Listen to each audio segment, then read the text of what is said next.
नमस्कार, स्वागत है आपका। मैं हूं आपके साथ ज्योति आर्या और आप देख रहे हैं news state investigation. Madhya Pradesh से एक बड़ा फर्जीवाड़ा सामने आया है। आरोप है कि ग्वालियर में बड़े सब्सिडी घोटाले को अंजाम दिया गया। फूड प्रोसेसिंग से जुड़े उद्यमियों को लोन और सब्सिडी के नाम पर बड़ी धांधली की गई और कागजी हेरफेर करके करोड़ों रुपए के फर्जीवाड़े को अंजाम दिया गया। न्यूज स्टेट की इन्वेस्टिगेशन टीम ने इस फर्जीवाड़े की ग्राउंड जीरो पर पड़ताल की। हमारी पड़ताल में चौंकाने वाली सच्चाई सामने आई है।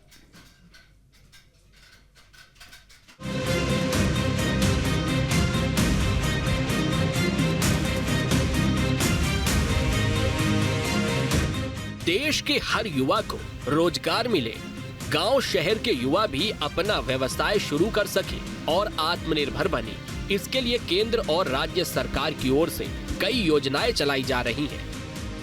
सरकार का लक्ष्य सूक्ष्म, लघु और मध्यम उद्योगों को बढ़ावा देना है।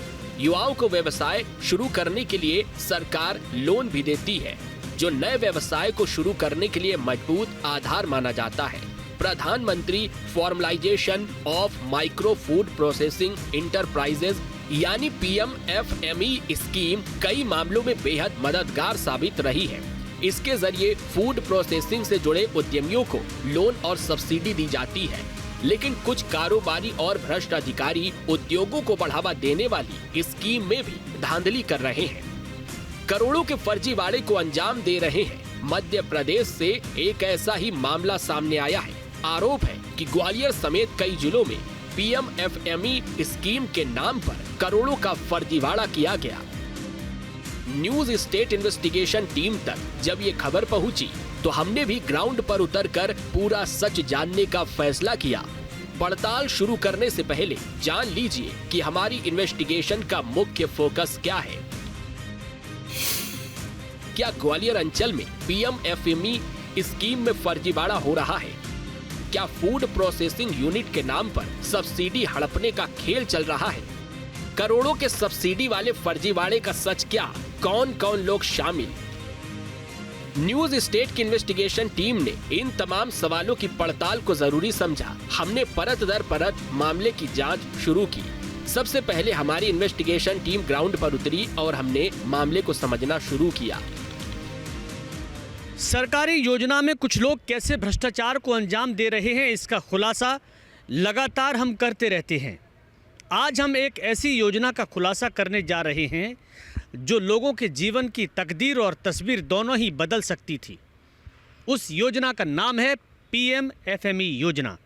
साल 2020 में शुरू की गई थी ये योजना और इस योजना का उद्देश्य ये था कि PMFME यानी प्रधानमंत्री सूक्ष्म खाद्य प्रसंस्करण के ऐसे यूनिट्स लगाई जाएं जो छोटे स्तर पर काम शुरू करके लोगों को बड़ा कारोबार स्थापित करने में मदद करें और उसके लिए सरकार बैंक के ज़रिए लोन उपलब्ध कराती है और यूनिट लगाने वाले को सब्सिडी भी देती है। लेकिन ये देखा गया है कि मध्य प्रदेश में इस योजना में भी सब्सिडी का घोटाला हुआ है और इसमें बैंक कर्मियों की भूमिका भी रही है। सामान्य तौर पर यह भी देखा जाता है कि कोई भी घोटाला अधिकारियों की मिली भगत के नहीं होता और वही शायद इस योजना में भी हुआ है। आज हम वही खुलासा करने जा रहे हैं कि PMFME योजना के जरिए कैसे राशि को हड़पा गया है। हमारी इन्वेस्टिगेशन टीम की ओर से जब फर्जीवाड़े के बारे में जानकारी जुटाई गई तो हमने कई तथ्यों को जुटाया और पूरे मामले को समझने की कोशिश की तो हमें पता चला कि ग्वालियर, भिंड, मुरैना में PMFME स्कीम में फर्जीवाड़ा किया गया। योजना के तहत मिलने वाले लोन और सब्सिडी के लिए धांधली की गई। आधी अधूरी यूनिट बनाकर लोन और सब्सिडी की पूरी राशि हड़पी गई। फर्जी दावों के आधार पर लाखों की सब्सिडी केवल 3 महीने में निकाल ली गई। अब हमारी इन्वेस्टिगेशन टीम के लिए कागजों में दर्ज यूनिट की सूची तैयार करना जरूरी हो गया। हमने तमाम ऐसे दावों की पड़ताल के लिए ऐसी यूनिट का पता ठिकाना ढूंढा। जब ग्राउंड पर हम फूड प्रोसेसिंग यूनिट की तलाश के लिए निकले तो हम हैरान रह गए। लोगों से पूछते पूछते जब हम उस जगह पर पहुँचे जहाँ बड़ी बड़ी फूड प्रोसेसिंग यूनिट लगाने के दावे किए गए थे, तो हकीकत कुछ और ही थी। हमें यहाँ खेतों के बीच कुछ टीन शेड नजर आए, लेकिन यहाँ जिन फूड प्रोसेसिंग यूनिट का दावा किया गया था वो मशीनें नदारद थी। प्रोडक्शन का तो सवाल ही बेमानी हो गया था। हमारी टीम ग्राउंड पर इस फर्जीवाड़े से जुड़ी एक एक जानकारी जुटा रही थी। इस बीच हमने रिसर्च कर ये जानने की कोशिश की कि PMFME योजना क्या है और इसका मकसद क्या है, ताकि ये भी एहसास हो सके कि इस फर्जीवाड़े से देश का कितना नुकसान हो रहा है। PMFME स्कीम आत्मनिर्भर भारत अभियान का हिस्सा है। इस स्कीम का मुख्य उद्देश्य फूड प्रोसेसिंग से जुड़े उद्यमियों को मजबूत बनाना है, छोटे उद्यमियों की कार्यक्षमता बढ़ाने और सुधारने के लिए संसाधन उपलब्ध कराना है। योजना में बैंक लोन पर 35% या अधिकतम 10 लाख रुपए तक सब्सिडी मिलती है। समूहों और संस्थानों को अधिकतम 20 लाख रुपए का लोन दिया जाता है।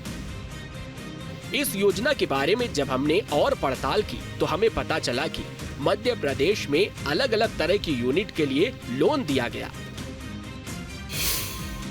योजना के तहत मसालों की यूनिट के लिए लोन दिया गया।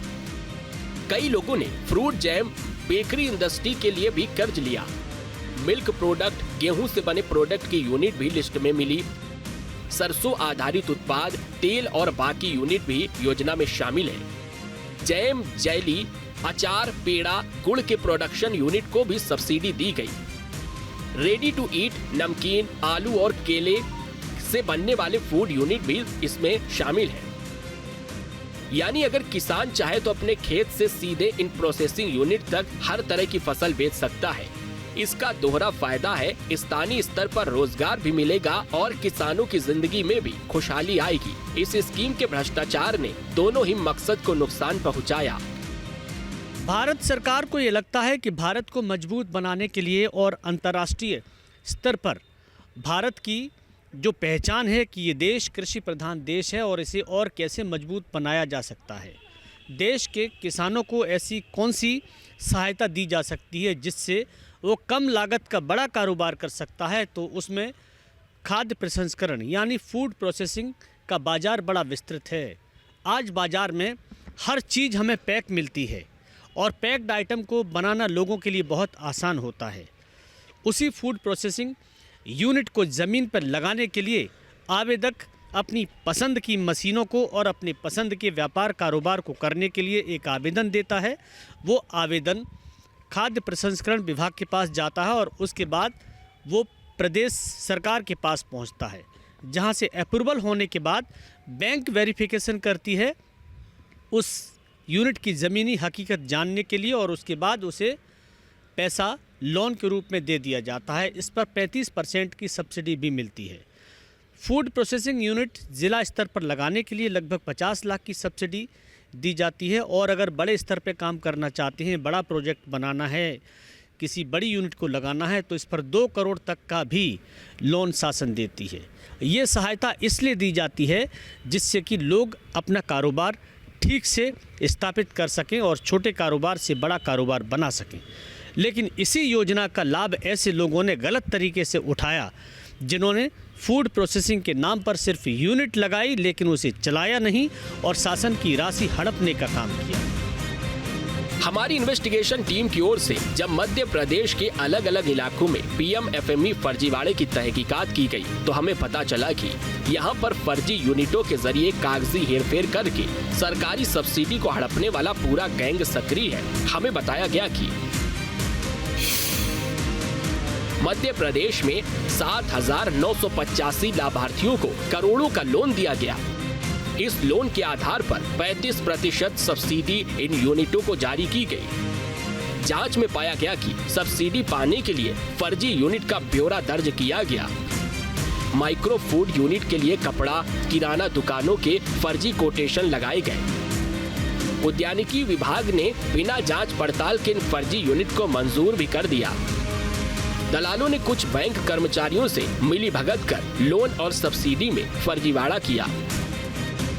हमारी टीम की ओर से ग्राउंड पर इन फूड प्रोसेसिंग यूनिट्स की पड़ताल जारी रही। एक यूनिट के बाद हम ऐसी ही कुछ और जगहों पर पहुंचे, लेकिन ये फर्जीवाड़ा हमें वहां भी नजर आया। हमें कुछ यूनिट मिली तो वो भी मात्र खाना पूर्ति के लिए बनाई गई थी, या ये भी कह सकते हैं कि लोन और सब्सिडी को हड़पने के लिए स्ट्रक्चर खड़ा कर दिया गया था। हमने जब और जानकारी निकाली तो हमें पता चला कि ग्वालियर के पिछोर में 8 यूनिट्स लगाने का दावा किया गया था। पोहा इंडस्ट्री, ऑयल मिल, पास्ता की यूनिट्स कागजों में दर्ज की गई। सोया बड़ी और पशु आहार समेत कई यूनिट का ब्यौरा भी दिया गया।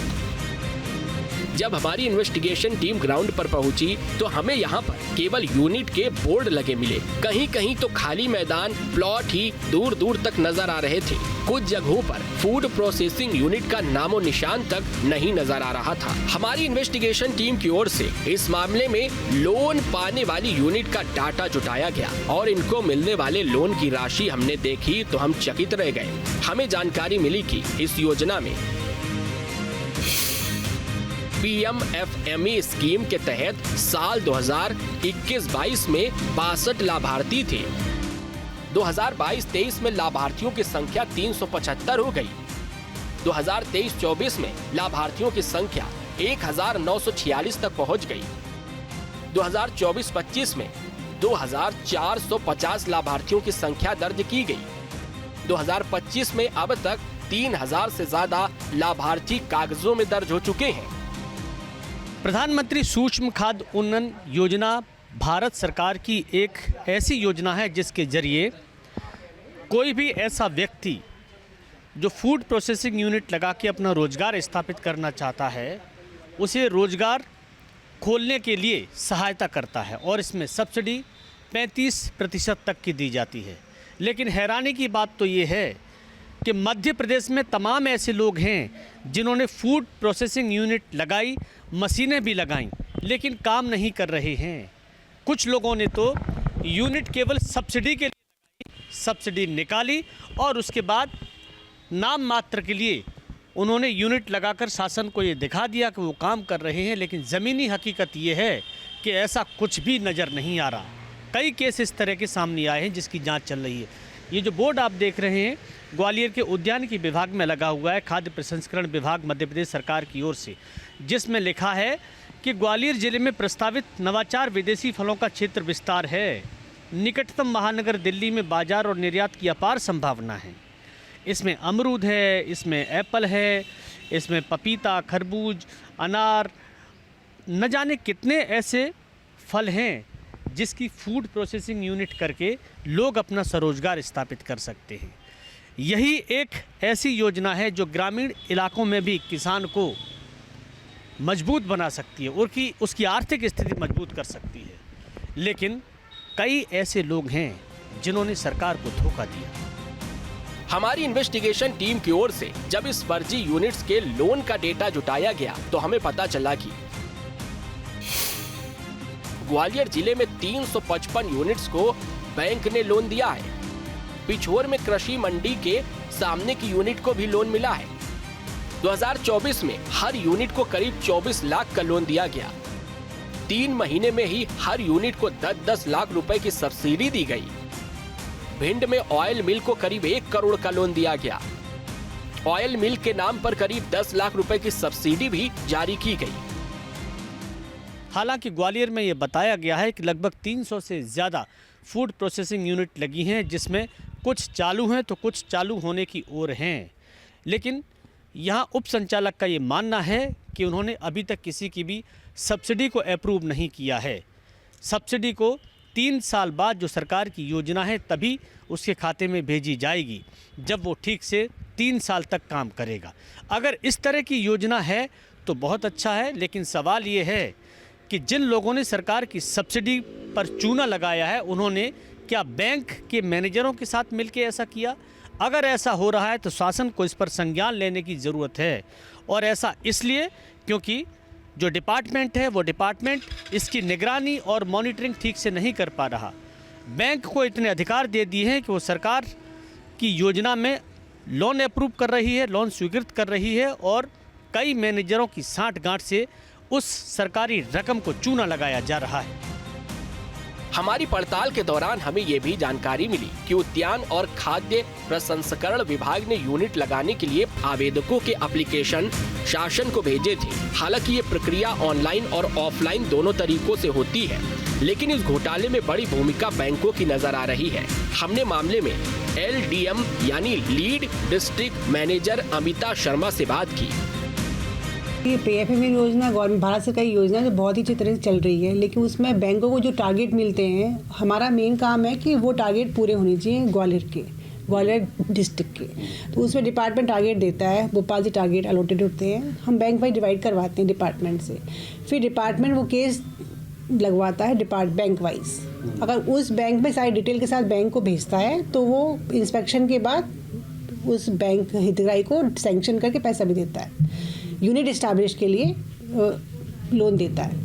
उसमें भी अलग अलग फैसिलिटी होती है कि आप किस तरह से कौन सा मतलब उसमें क्या यूनिट राइस मिल लगा रहे हो, ऑयल मिल लगवा रहे हो, किस टाइप का आप लोग उसमें इन्वेस्टमेंट करना चाहते हो। बैंक अगर एक बार अपना इंस्पेक्शन कर लेता है, सेटिस्फाइड हो जाता है तो डिसबर्स कर देता है लोन को, फिर उसमें यूनिट इस्टेब्लिश हो जाती है और अपना जो भी कस्टमर रहता है अपना अच्छा तरह से अपना जीवन यापन कर सकता है अगर वो यूनिट चल जाती है तो उसकी।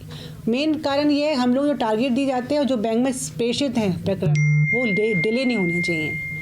मेन हमारा यही रोल है कि जो बैंकों में ज़्यादातर टाइम से जो प्रकरण डिले हो रहे हैं उनको मतलब तो अर्जेंट वे में निराकरण करवाना, ताकि जो हितग्राही है उसको प्रॉपर वे में टाइमली उसकी यूनिट एस्टैब्लिश हो सके। हमारी पड़ताल के दौरान साफ हो रहा था कि उद्यानिकी विभाग और बैंक अधिकारी अगर सख्ती बरतें तो फर्जीवाड़े पर लगाम लगाई जा सकती है।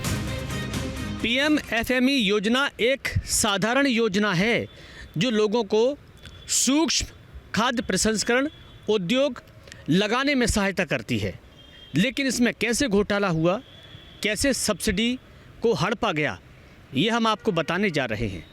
दरअसल जो भी आवेदक यूनिट लगाना चाहता है खाद्य प्रसंस्करण की, वो ऑनलाइन भी आवेदन करता है और ऑफलाइन भी, लेकिन आवेदन करने के बाद उसका आवेदन शासन को फॉरवर्ड होता है और शासन फिर उसे बैंक में भेजता है, जिससे कि लोन उपलब्ध करा के उसकी यूनिट चालू की जा सके। यहीं से घोटाला शुरू होता है। बैंक की ये जिम्मेदारी बनती है कि यूनिट पर बराबर नज़र रखें, काम हो रहा है कि नहीं हो रहा है, खाद्य प्रसंस्करण की मशीनें चल रही हैं कि नहीं चल रही हैं, उसके बाद ही पैसा खाते में डाला जाए। लेकिन ये देखा गया है कि कुछ ही महीनों में लोन भी दे दिया जाता है और सब्सिडी भी आ जाती है। हमारी इन्वेस्टिगेशन टीम ने जिम्मेदार अधिकारियों से तमाम मुद्दों पर बात की, कई अनसुलझे सवालों का जवाब मांगा। ग्वालियर में असिस्टेंट डायरेक्टर उद्यानिकी एवं खाद्य प्रसंस्करण विभाग में पदस्थ MPS बुंदेला ने जांच के लिए 3 सदस्यों की कमेटी गठित की है। उन्होंने ये भी माना कि कुछ जगहों पर गड़बड़ी मिली है। ग्वालियर चंबल अंचल में PMFME योजना में कई खाद्य प्रसंस्करण यूनिट लगाई गई और उन यूनिटों में ये बताया गया है कि कई संचालकों ने ठीक से काम नहीं किया है।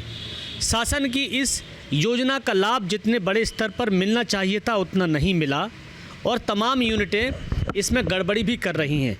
लेकिन वाकई में क्या गड़बड़ी हो रही है, मैं बात करता हूं, MPS बुंदेला हैं ग्वालियर में और ये कार्यालय सहायक संचालक उद्यान का डिपार्टमेंट है और ये यहाँ पर सहायक संचालक भी हैं। बुंदेला जी, मैं जानना चाह रहा हूँ आपसे कि जिस तरीके से सरकार की योजना बनी लोगों को लाभ पहुँचाने के लिए, अपना स्वरोजगार स्थापित करने के लिए, सबसे पहले तो मैं जानना चाह रहा हूँ कि कितनी यूनिटें लगी होंगी, कितनी ठीक से काम कर रही हैं? ये वास्तव में ये इतनी अच्छी योजना है, अगर थोड़ा भी हितग्राही और हमारे जो ग्वालियर के जो बेरोजगार युवक वगैरह हैं जो अगर ध्यान से इस योजना को करें तो इससे अच्छी योजना कोई हो नहीं सकती, क्योंकि ये इतनी बढ़िया योजना है कि इसमें आपको मतलब 35% अनुदान की पात्रता, 10 लाख रुपए तक का अनुदान है।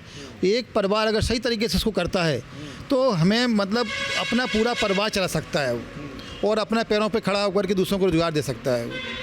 और ये बहुत ही मतलब अच्छी योजना है जो लागू हुई है। ग्वालियर ज़िले में अभी तक 491 यूनिट सेंक्शन हुई हैं, जिसमें से 380 डिस्पर्स हुए हैं और जो कि स्थापित हो रही है। अभी रनिंग में कितनी है, कितनी रनिंग में है? 390 के आसपास रनिंग में मतलब यूनिट जो डिस्पर्स हुई है।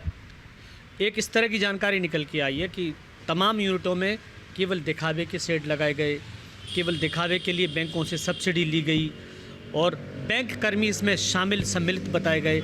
आपने क्या इस पे कोई जांच कमेटी बनाई है? कितनी ऐसी संख्या में होंगी? देखिए, एक समाचार पत्र में प्रकाशित हुआ था एक खबर, तो उसमें पिछोड़ के 10 यूनिटों के बारे में लिखा हुआ था, 8 यूनिट के बारे में। तो हमने स्थल पर जाकर स्वयं एक कमेटी बनाई और मैं स्वयं भी स्थल पे गया, तो वहाँ तो सारे साइडों में मशीन लगी हुई थी। सारी मशीनें ऐसी कहीं नहीं पाई गई यहाँ मशीनें नहीं लगी हों, तो वो खबर तो सही सत्य खबर नहीं थी। और जहाँ तक दूसरी जो यूनिट हैं, तो उसके लिए भी हम लोग जिला स्तर पे एक सत्यापन करा रहे हैं। सत्यापन के बाद बहुत जल्दी एक रिपोर्ट आ जाएगी कि कितने लोगों ने इसमें अगर दुरुपयोग किया है तो कितने लोगों ने किया है, और जितनी यूनिट सही पाई जाएंगी तो वो सही यूनिट है। अच्छा, मैं ये जानना चाह रहा हूँ, इसमें शासन का नियम क्या कहता है? एक कोई भी आवेदक अगर अपनी फूड प्रोसेसिंग यूनिट लगाता है, क्या पूरी प्रक्रिया है? देखिए, हमारा विभाग का जो रोल है वो ये है कि हम उसमें नोडल अधिकारी बनाया हुआ है। इसमें पूरा एक MPO पे करके एक पोर्टल है। पोर्टल पर कोई भी आवेदन कर सकता है। आवेदन जब वो करता है, यानी आप भी कर सकते हैं, कोई भी कर सकता है, या हमारी DRP के माध्यम से होता है। तो आवेदन करने के बाद पोर्टल पर हमको केस जैसे दिखता है, तो हम लोग उसमें देखते हैं उसका नाम क्या है, आधार कार्ड क्या है, उसका कोटेशन लगा है नहीं लगा। पहले कोटेशन का नियम भी नहीं था, अभी अभी 1 साल पहले कोटेशन का नियम भी उसमें आ गया। तो हम लोग देखते हैं कि सही पाए, क्योंकि ये पूरी ऑनलाइन योजना है, इसका ऑफलाइन रिकॉर्ड रखने का नियम नहीं है। तो हम लोग केस को मतलब से संबंधित बैंक को बढ़ा देते हैं। उसके बाद हमारे विभाग का कोई रोल नहीं रहता, यानी केस को बैंक को सैंक्शन करना है, उनको स्थापित करानी है, उनको सब्सिडी क्लेम करनी है और उनको सब्सिडी का एडजस्टमेंट करना है। यानी केवल केस बढ़ाने के बाद में हमारे विभाग को कोई भी ऐसे उत्तरदायित्व नहीं सौंपे गए हैं कि हमको यूनिट सत्यापन करना है, उसके बाद सब्सिडी रिलीज होगी, या ऐसा कोई भी नियम निर्देश नहीं है। हमारी इन्वेस्टिगेशन टीम की ओर से जब इस मामले से जुड़े अधिकारियों की जानकारी निकाली गई, तो हमें पता चला कि खाद्य प्रसंस्करण विभाग और आवेदक के बीच सारी प्रक्रिया पर 2 अधिकारियों को नजर रखनी थी। विभाग DPR यानी डिस्ट्रिक्ट रिसोर्स पर्सन नियुक्त करता है। इनका काम आवेदक के डॉक्यूमेंट लेकर प्रोजेक्ट की आरंभिक जांच करना है। इनकी अनुशंसा पर फाइल विभाग के आगे भेजी जाती है। संबंधित विभाग इस प्रोजेक्ट को लोन के लिए भेजता है। बैंक की लोन अप्रूवल कमेटी प्रोजेक्ट और लोकेशन की जांच करती है। फिर लोन स्वीकृति या रिजेक्ट किए जाने का पूरा प्रोसेस होता है। PMFME योजना में अलग अलग बैंकों ने यूनिट्स के लिए अलग अलग तरीके के लोन सैंक्शन किए और उनके खातों में पैसा भी भेजा। मैं इस समय ग्वालियर की सेंट्रल बैंक ऑफ इंडिया की तुरारी शाखा में हूं और ये वही शाखा है जिसने 24,30,000 के 10 लोगों को लोन दिए, यानी करोड़ों की संख्या में लोन गया और लगभग 1 करोड़ की सब्सिडी भी इन लोन के अमाउंट पे बनती है। तो सवाल ये उठता है कि साल 2024-25 यानी 2 साल में ही इतना लोन दे दिया गया और सब्सिडी की जो तय समय सीमा होती है वो लगभग 3 साल होती है। बावजूद इसके ये सब्सिडी कैसे बन गई? बाकायदा पूरा अकाउंट में मेंशन है कि कितनी सब्सिडी बनती है। अगर सभी 10 खातों को देख लिया जाए तो 1 करोड़ के करीब ये सब्सिडी होती है जो कि लोन लेने वाले के खाते में जाएगी। अब सवाल ये उठता है कि जिन लोगों ने फर्जी तरीके से लोन लिया और यूनिट केवल नाम मात्र की लगाई, उसने क्या सरकार की राशि या आम आदमी को धोखा नहीं दिया? क्योंकि ये पैसा आम आदमी का होता है। गलत तरीके से अगर अधिकारी और विभाग के लोगों के साथ साँठ-गाँठ करके इस तरह से पैसा निकाला जाएगा तो उन लोगों का क्या होगा जो अपनी मेहनत से काम करना चाहते हैं? पूरा जांच का विषय है और ये जांच पूरी पारदर्शिता के साथ होना चाहिए, क्योंकि बैंक में बैठे अधिकारी ना तो जानकारी देना चाहते हैं और ना ये बताना चाहते हैं कि कब किसने कितना लोन लिया। जो ब्रांच की मैनेजर हैं उनका कहना है कि ये व्यक्तिगत जानकारी है, किसी के साथ शेयर नहीं की जा सकती। MPS बोंदेला के मुताबिक कोई भी यूनिट 3 साल पूरे नहीं कर लेती तब तक सब्सिडी की हकदार नहीं बनती। ऐसे में सवाल ये है कि फिर सब्सिडी वाला फर्जीवाड़ा कैसे किया गया? बिना मियाद पूरी किए हुए सब्सिडी वाली फाइल आगे किसने बढ़ाई? वहीं इस फर्जीवाड़े के खुलासे के बाद कांग्रेस की ओर से सवाल किए जा रहे हैं। देखिए, भारतीय जनता पार्टी ने जो फूड प्रोसेसिंग के लिए जो स्कीम निकाली थे, इससे पूर्व यदि स्मरण हो आपको, तो इन्होंने एक बहुत बड़ा कार्यक्रम भी आयोजित किया था भारतीय जनता पार्टी के जो सरकार है उसने मध्य प्रदेश में, और उसमें भी बहुत सारे पैसे इवेंट में लुटाए। अब जनता को समझना ये आवश्यक है कि भारतीय जनता पार्टी यदि कोई भी स्कीम लाती है जिसको जनहित का बताती है, वो बेसिकली उनके कार्यकर्ताओं के हित के लिए होती है। एक बहुत बड़े नेक्सस का निर्माण हो गया है। आप देखिए किस प्रकार से किसान के लिए लूट की जा रही है। एक और मोदी जी कहते हैं कि किसान को बढ़ाने के लिए, स्वरोजगार के लिए वो फूड प्रोसेसिंग यूनिट लगाएंगे, उनको लाभान्वित करेंगे। दूसरी ओर क्या देख रहा है, सिर्फ चुनिंदा मुट्ठी भर जो लोग हैं भारतीय जनता पार्टी के, वो स्कीम का पिछले दरवाजे से लाभ लेते हैं, प्रोजेक्ट इंस्टॉलेशन नहीं करते हैं और बैंक के साथ गठजोड़ करके सब्सिडी खा जाते हैं। तो ये सीधे सीधे किसानों के साथ डकैती है और मध्य प्रदेश की सरकार के साथ डकैती है, बैंक के साथ मिलकर भारतीय जनता पार्टी की सरकार की। उधर बीजेपी की ओर से कहा जा रहा है कि मामले में संज्ञान लिया जा रहा है और आगे कड़ी कार्रवाई की जाएगी। सरकार बिल्कुल हमेशा ऐसे मुद्दे पर सख्त रहती है। अगर कोई अनियमितताएं पाई गई है तो उसकी जांच होकर उस पर जो दोषी उस पर कार्रवाई होना चाहिए। साफ है कि केंद्र सरकार की योजना का उद्देश्य है कि लोग अपना काम शुरू करें और आत्मनिर्भर बने, लेकिन जमीन पर ऐसा नहीं हो रहा है। जिन लोगों पर जरूरतमंदों और बेरोजगार युवाओं को सहायता दिलाने का काम था, वे भी थोड़े से पैसों के लिए फर्जीवाड़े में शरीक हो गए। कहा तो जा रहा है कि ये घोटाला केवल ग्वालियर चंबल अंचल तक सीमित नहीं है। अगर सही तरीके से जांच की जाए तो कई और जिलों में सब्सिडी घोटाले का खुलासा हो सकता है। भ्रष्टाचार के खिलाफ हमारी ये मुहिम आगे भी जारी रहेगी। अगर आपके आसपास भी कोई फर्जीवाड़ा किया जा रहा हो तो हमें इसकी जानकारी दीजिए, हम करेंगे भ्रष्टाचार की पड़ताल। ग्वालियर से विनोद शर्मा के साथ टीम न्यूज स्टेट।